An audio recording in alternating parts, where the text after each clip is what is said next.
Fala aí, Padawan! Bem-vindo para o nosso encontro semanal nesse canal Pensando Alto Filosofia. É uma alegria muito grande te encontrar para a gente poder pensar juntos, pensar alto, aquelas coisas que são as coisas mais importantes e são aquelas coisas que dizem respeito à nossa vida. Como você deve ter visto em algum lugar desse vídeo, o nosso encontro hoje é para que a gente possa tratar sobre o filósofo moderno Francis Bacon. Se você é estudante do ensino médio, está se preparando para fazer uma prova sobre teoria do conhecimento, ou mesmo se você está se preparando para a realização de provas de larga escala, como os vestibulares e o Enem, você deve ter estudado Francis Bacon quando você estudou teoria do conhecimento, epistemologia, gnoseologia. Francis Bacon é um pensador de origem inglesa que nasceu no ano de 1561 e que morreu no ano de 1626. Bacon ele é famoso porque ele projetou aquilo que vai ser conhecido tardiamente e posteriormente como o método científico que muitos de nós usamos até hoje. É Bacon, por exemplo, que vai falar da importância de se criar centros acadêmicos para a promoção do estudo e que esses centros precisam ter uma certa internacionalização para que os pesquisadores possam trocar as suas informações e assim validar o seu conhecimento. Além disso, Bacon vai questionar o modo tradicional como se recebia a filosofia, quase como um projeto dogmático em que nós teríamos que simplesmente aceitar aquilo que um filósofo disse ou escreveu há tanto tempo atrás. Nesse processo de pensar o modo de construir o mundo, nessa tentativa grande que o Bacon vai fazer de fazer o conhecimento ser cada vez mais seguro, o Bacon ele vai apresentar para nós aquilo que dá título a esse vídeo, né? Chamado Teoria do Ídolo. Eu já vou te explicar o que é um ídolo. Vou te explicar por que essa teoria é importante. Vou detalhar cada um dos ídolos no vídeo de hoje.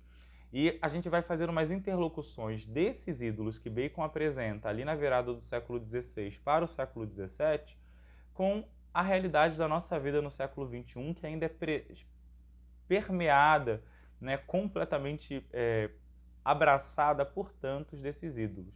Mas antes de seguir o vídeo, eu já peço que você se inscreva no canal para que toda semana você possa receber esses conteúdos que objetivam fazer com que a gente possa pensar juntos, pensar alto e pensar filosofia, pensar vida, porque a filosofia serve para isso, para que a gente possa pensar a nossa existência no mundo. E, se você puder me ajudar, já deixa aquele like maroto aqui embaixo também no vídeo. E se você quiser, mas só se você quiser, dá uma cutucada aqui no sino, no cantinho da tela, para que você receba notificações cada vez que eu colocar um vídeo novo aqui no canal. Tudo bem, agora sem mais demoras, vamos para aquilo que nos interessa, que é a construção do nosso pensamento coletivo. Pois bem, a primeira coisa que a gente precisa entender quando a gente está falando da teoria dos ídolos é que essa teoria ela não serve como uma vacina ou como um antídoto super eficaz que vai solucionar todos os nossos problemas e depois que a gente entender o que são os ídolos e quais são esses ídolos, nós nunca mais cometeremos erro. Não é essa a proposta que o Bacon está fazendo para nós. A teoria dos ídolos ela serve como sinalizadora ou como um grande alerta sobre aquelas interferências ou influências que podem impedir que a nossa consciência desenvolva um pensamento seguro e maduro, um pensamento autenticamente científico, um pensamento que nos possibilite agir sobre a natureza, agir sobre o real, para nos apossar do real e transformar aquilo que é a natureza em uma condição melhor de vida para nós. A gente precisa lembrar que é de Francis Bacon a frase famosa, saber é poder. Evidentemente, Bacon, quando cunha essa frase, ele não está pensando no poder como Foucault pensava, por exemplo, o poder político, o poder de dominação, de exercício da violência, de normatização. Não é isso que o Bacon está pensando. Quando Francis Bacon fala que saber é poder, o que Bacon está propondo é que à medida que nós consolidamos um saber seguro e certo sobre o real e sobre a natureza, nós potencializamos o modo como nós vamos interferir na natureza para nos apropriar dela a nosso favor. Porque o ser humano, diferente dos outros animais, não é dotado de uma capacidade natural para lidar com as intempéries da natureza. A nossa capacidade de lidar com as dificuldades da natureza é uma capacidade que é derivada da nossa razão. Então, à medida que nós desenvolvemos bem a razão, nós desenvolveremos uma vida cada vez melhor. Esse é o primeiro aspecto que a gente precisa guardar. O segundo aspecto é o que Bacon está entendendo quando ele fala de ídolo. Sobretudo para nós que somos herdeiros do século XX e existentes no século XXI, a noção de ídolo é uma noção muito midiática. A gente pensa naquele youtuber famoso que a gente segue desde sempre, a gente pensa naquele cantor ou cantora que a gente conhece todas as músicas, a gente pensa naquele ator ou atriz que a gente gosta bastante. Quando Bacon fala de ídolo, não é nada disso que o Bacon está pensando. A palavra ídolo, ela tem uma origem religiosa. Então vamos pegar primeiro a origem tardia da expressão ídolo. Né? Ídolo, sobretudo na cultura judaico-cristã, significa um Deus que se opunha, ou um falso Deus que se opunha ao Deus de Israel. Então tudo aquilo que na teologia judaica e cristã não é o Deus de Israel, não é o Deus triuno, é um ídolo. É aquilo que você adora de uma maneira equivocada, você adora de uma maneira errada, ok? Então, Bacon se apropria desse termo porque, dentro da teologia, Deus é entendido como a verdade absoluta. Se ele está dizendo que essa teoria é a teoria dos ídolos, é porque esses elementos eles se contrapõem à verdade e não nos oferecem, não nos ofertam a verdade. Primeiro aspecto para você entender. Segundo aspecto, ainda dentro do conceito de ídolo, é que o ídolo ele é um eu pequeno, não é? Se a gente for fazer um resgate semântico da palavra, a palavra ídolo é um eu pequeno. Por quê? Nos ídolos, nós projetamos a nossa consciência, nós projetamos a nossa imaginação, nós projetamos as nossas vontades, medos, neuras para fora de nós mesmos, numa entidade que nós criamos, mas que continua sendo menor que nós. Por isso, um ídolo, porque seria um Deus que nós carregamos no bolso, um Deus a tiracolo, um Deus que nós manipulamos de acordo com a nossa vontade. E que, de novo, produz um conhecimento que não é seguro. Então, a teoria dos ídolos ela está tratando sobre isso, sobre as influências que nós recebemos e que nos impedem de desenvolver um conhecimento que seja suficientemente seguro e um conhecimento que seja suficientemente forte acerca do real, ok? O Bacon vai dizer que existem 4 ídolos. O primeiro ídolo é chamado de ídolo da tribo. O segundo ídolo é chamado de ídolo da caverna. O terceiro ídolo é chamado de ídolo do fórum ou do mercado. Vai depender um pouco da tradução que você vai estar lendo, mas as duas vão ter o mesmo sentido. E o último ídolo é o ídolo do teatro, ok? Então, tribo, caverna, fórum e teatro. Vamos passar bem rapidinho em cada um desses ídolos e vamos pensar um pouco em quais são as características que o Bacon apresenta acerca de cada um deles. Pois bem, o primeiro ídolo é o ídolo da tribo. No ídolo da tribo, são os movimentos da nossa própria natureza humana que, por um movimento de arrogância, por uma inclinação arrogante, julga e acha que, com facilidade e de um modo tranquilo, a nossa própria razão, o nosso próprio intelecto é capaz de estabelecer uma regularidade sobre a natureza e um ordenamento sobre o real.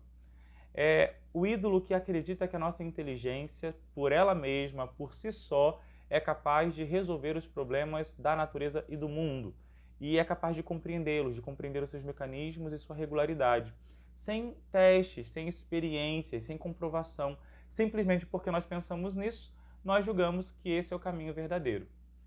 E o Bacon vai dizer que quando você está imbuído desse ídolo, no fundo, o que você cria é qualquer coisa menos um conhecimento sólido, menos um conhecimento verdadeiro, porque esse conhecimento nada mais é do que uma visão parcial, preconceituada da realidade.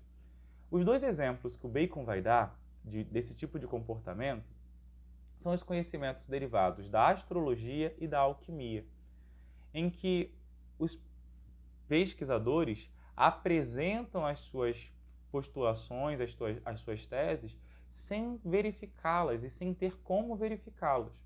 Se nós fôssemos pensar nesse ídolo agora no século XXI, nós poderíamos pensar ainda falando de astrólogos por aí que moram na Virgínia, nessas teorias de conspiração que a gente acaba encontrando em todos os lugares, não é? A gente encontra teorias da conspiração no cenário político, no cenário social, a gente encontra teorias da conspiração na nossa vizinhança, a gente encontra teorias da conspiração inclusive no cenário religioso, né?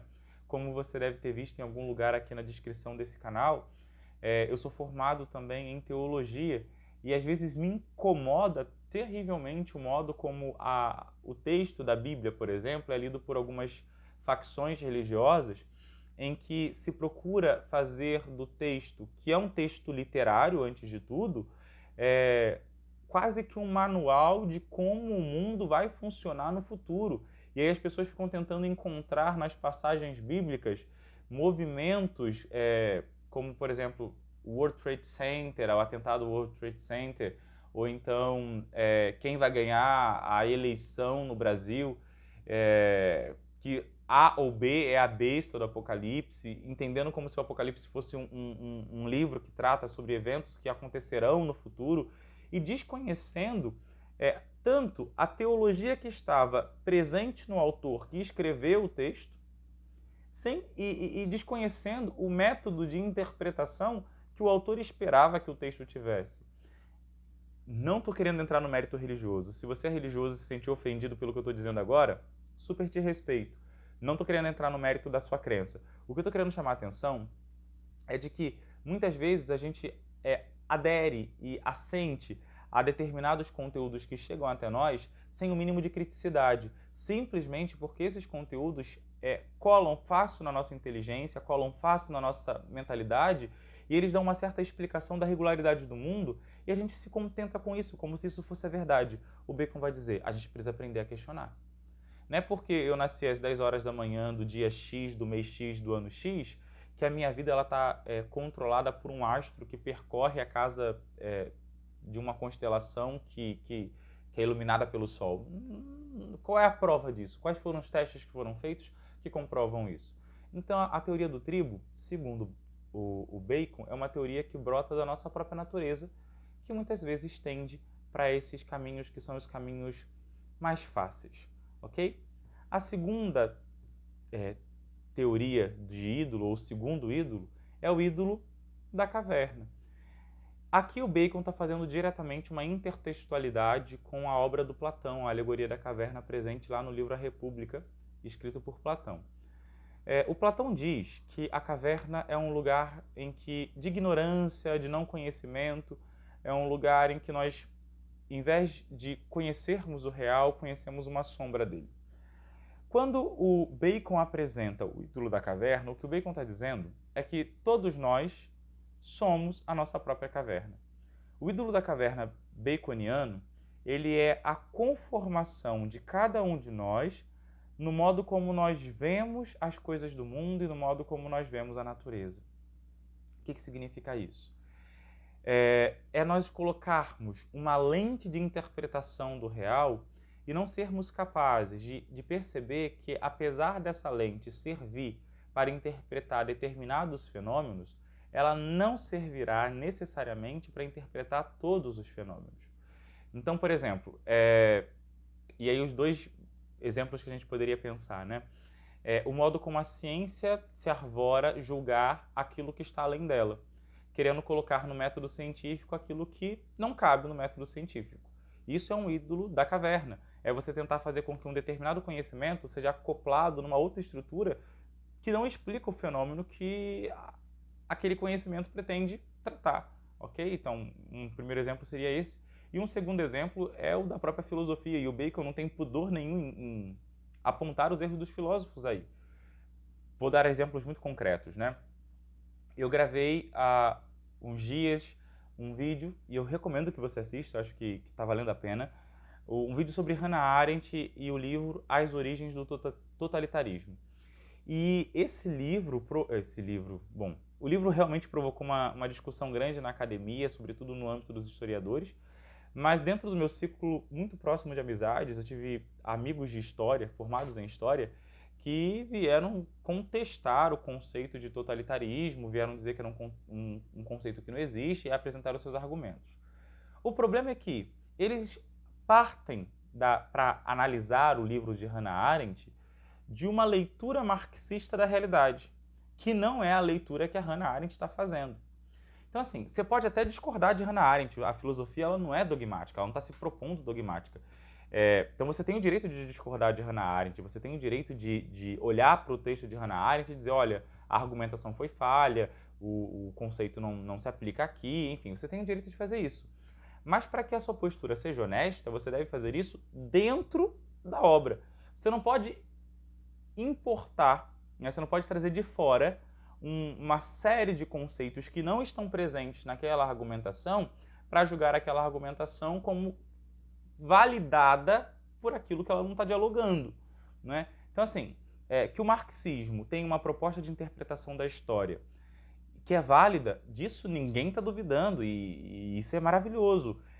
A explicação marxista ela vai ser capaz de dar conta de determinados fenômenos. Só que essa explicação ela tem os seus limites. E existem algumas limitações que a gente pode assumir sem invalidar o método. Uma coisa não exclui a outra. Então você pode ter outros métodos complementares para explicar fenômenos que talvez o marxismo, na sua estrutura original, não seja capaz de dar conta. E aí não há nenhum problema. O problema é quando você tende a ler tudo simplesmente pela ótica do marxismo. E aí é uma afronta grave.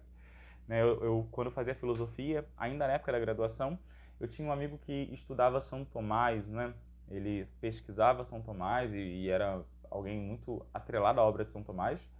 E eu me recordo que nós estávamos fazendo um círculo de leitura de um texto de Kant e era muito engraçado porque nós estávamos lendo a Crítica da Razão Pura e aí, num dado momento, um outro amigo fez uma pergunta.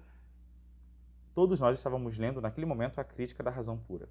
E aí esse amigo que era tomista respondeu assim, por que São Tomás diz que... Eu falei assim, não, peraí, eu acho que você não entendeu a pergunta de fulano. Fulano não perguntou o que São Tomás disse. Fulano perguntou o que o Kant está dizendo aqui. Né? E se você responde voltando a São Tomás, você não está entendendo o texto, você não está dando a resposta adequada.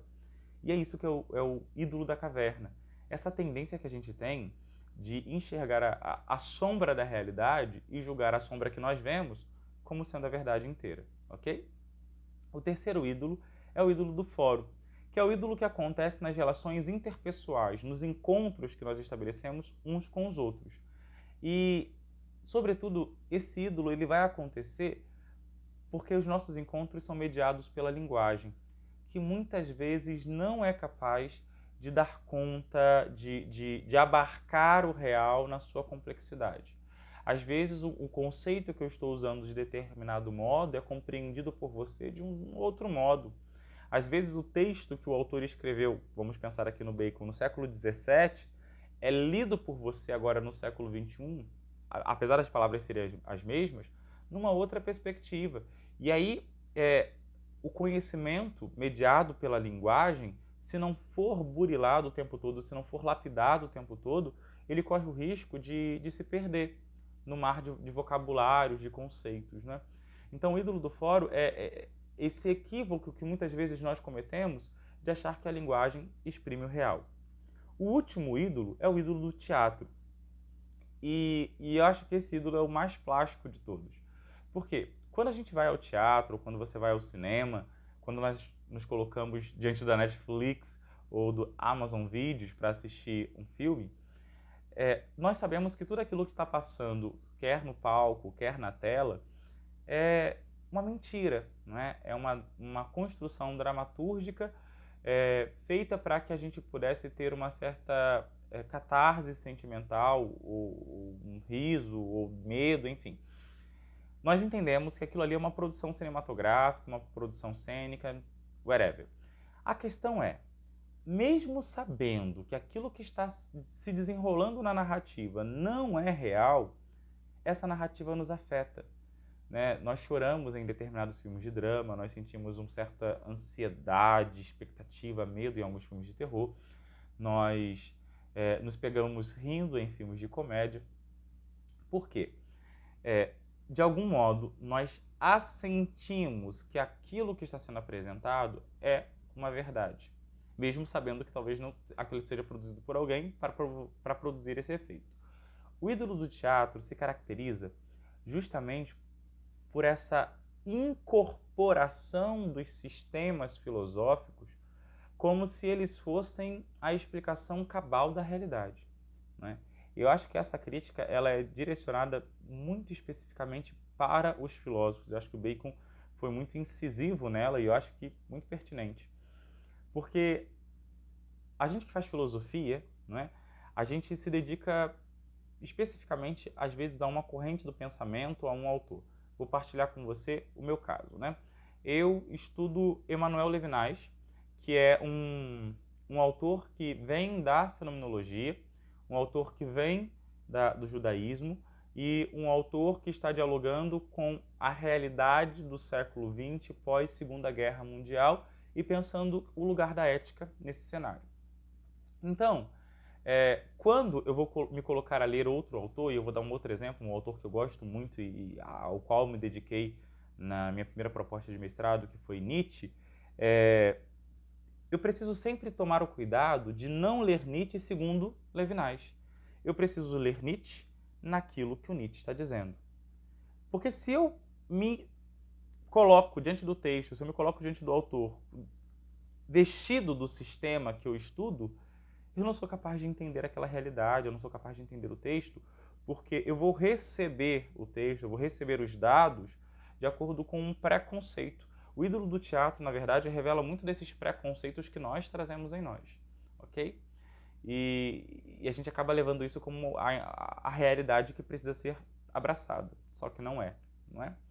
Então, esses ídolos, eles ajudam a gente a pensar em como tem sido a nossa postura diante do fenômeno, por exemplo, das redes sociais, do WhatsApp, do Twitter, nos coloca diante da realidade do século XXI, em que muitas vezes nós estamos presos, sim, na pretensão arrogante de que nós sabemos todas as coisas, ídolo da tribo. Muitas vezes nós estamos, sim, não é, enxergando a realidade do mundo a partir daquilo que são as sombras que nós percebemos, o ídolo da caverna. Muitas vezes nós olhamos para a realidade do mundo mediados pelas limitações da nossa própria linguagem, das nossas relações interpessoais, da nossa bolha social, o ídolo do fórum, e muitas vezes nós queremos impor ao mundo aquilo que é a nossa ideologia, como sendo a realidade, o ídolo do teatro. Esses ídolos, como eu falei, eles não são uma vacina.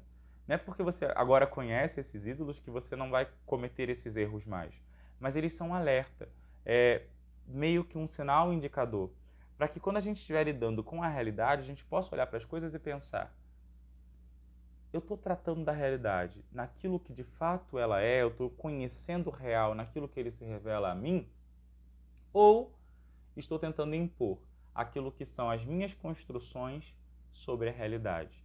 Eu estou fazendo um viés de confirmação, tentando encontrar e pescar da realidade aqueles elementos que confirmam aquilo que eu já tinha prévio dentro de mim.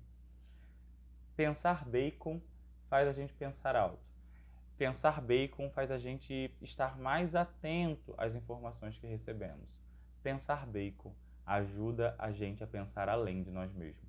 Espero que esse vídeo tenha sido útil para você. Espero que com ele você consiga resolver as questões de epistemologia que pode estar aparecendo aí para você nas suas provas. E espero que esse vídeo te ajude a pensar a sua própria vida. Aqui é o Pedro Paulo e sempre é uma alegria muito grande estar com você, Padawan. Se você gostou do conteúdo, não deixe de curti-lo aqui embaixo, de se inscrever no canal, de acionar o sino para receber as notificações. E é nessa que eu vou. Um forte abraço. Semana que vem nos encontramos novamente para pensarmos alto, pensarmos juntos